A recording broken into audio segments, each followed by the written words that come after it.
I moved into the farmhouse for the quiet. After years of city noise and chaos, the thought of long days spent with nothing but the wind in the trees sounded like salvation. The property came cheap, a ramshackle house on 10 acres, the fields overgrown and wild. The real estate agent seemed eager to sell, which I chalked up to luck. The first time I saw him, I thought he was a scarecrow.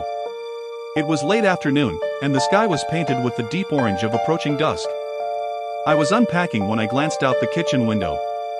There, at the far edge of the field, stood a figure, a man in tattered clothes, his head tilted to the side as though studying something only he could see. His posture was unnaturally rigid, arms hanging limply at his sides.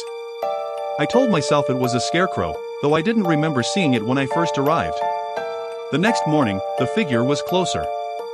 I was sipping coffee on the porch when I noticed it, standing at the midpoint of the field. The same tattered clothes, the same unsettling stillness. A shiver crept up my spine. This wasn't right. I grabbed my binoculars from a moving box and focused in. What I saw made me drop them. It was a man, or something shaped like one, but his face was wrong. Where his eyes should have been, there were only deep hollows, his mouth twisted into an unnatural grin. I didn't go outside that day.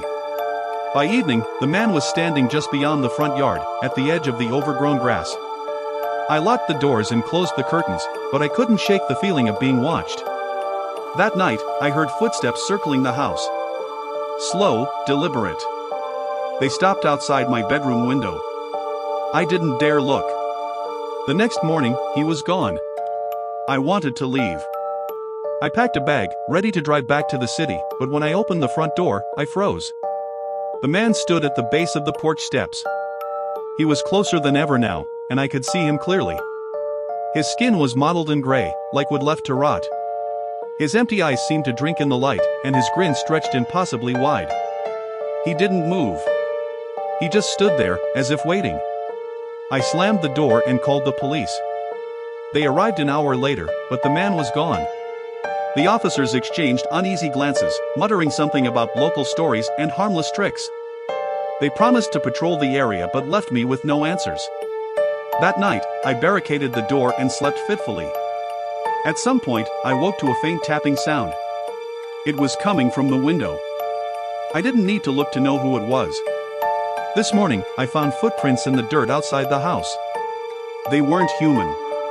Now, as I sit here writing this, I can feel him watching. I don't know what he wants or why he's chosen me. All I know is that he's closer every time I look. And the grin never changes.